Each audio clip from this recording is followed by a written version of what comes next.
नाशिक जिल्ह्यात गेल्या 5 दिवसांपासून सुरू असलेल्या संततधार पावसामुळे धरणांच्या पाणी पातळीत मोठी वाढ झाली आहे।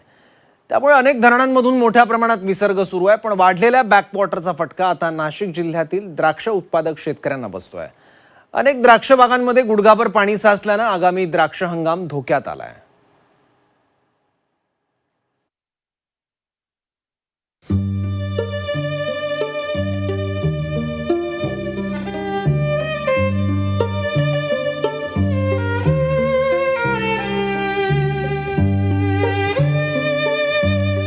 नाशिक जिल्ह्यात गेल्या 5 दिवसांपासून पावसाची संततधार सुरू आहे।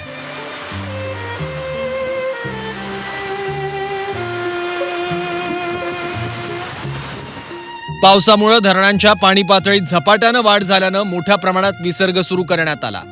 या विसर्गामुळे निफाड तालुक्यातील नांदूर मधमेश्वर परिसरात बॅकवॉटर वाढलंय।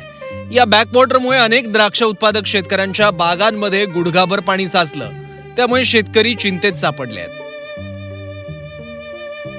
गेल्या 5-7 दिवसापासून खूप पाऊस होतोय आणि त्याच्यामुळे द्राक्ष बागेमध्ये गुडघाभर पाणी साचलेलं आहे।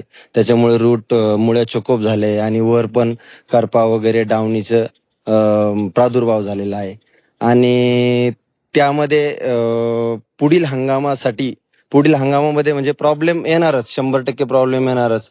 तर त्यासाठी अतिरिक्त फवारण्या वाढतील आणि जीएसटी शासनाने वाढवल्यामुळे औषधाचा खर्च शेतकऱ्याला परवडू नाही राहिला। तर त्या हिशोबाने शेतकऱ्यांसाठी शासनाने काहीतरी उपक्रम राबवून खतांचे किंवा आपले पेस्टिसाइडचे किमती वगैरे किंवा जीएसटी कमी करून आम्हाला उत्पादन खर्चात वाढ होणार।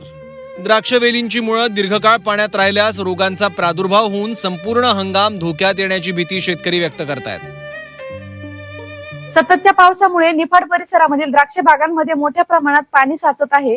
त्यासाठी द्राक्ष बागांमधून दोन्ही ओळींच्या मधोमध उताराला जर चर काढले तर त्यामुळे पाणी निघून जाण्याची सोय होईल।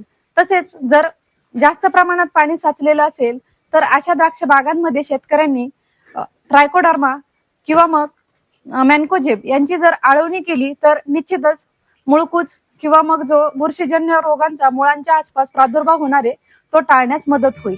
द्राक्ष उत्पादनासाठी प्रसिद्ध असलेल्या नाशिकच्या नांदूर मध्यमेश्वर भागात शेतकरी द्राक्ष बागांमध्ये लाखो रुपयांची गुंतवणूक करत असतात।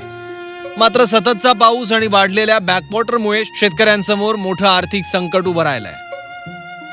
महाराष्ट्राचा कॅलिफोर्निया म्हणून ओळख असलेल्या नाशिक जिल्ह्यामध्ये द्राक्ष बागा मोठ्या प्रमाणात आहे। गेल्या 5 दिवसांपासून नाशिक जिल्ह्यामध्ये सततची संततधार सुरू आहे।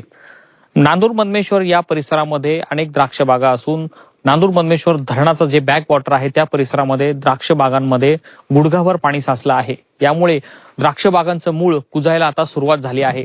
त्यामुळे शेतकऱ्यांवर महागडी औषध फवारणी करण्याची वेळ आली आहे। महागडी औषध फवारणी करून देखील द्राक्ष बागा जगवणं कठीण होणार आहे, कारण की गुडघाभर पाणी असल्यामुळे मुळं सडून जाणार आहेत।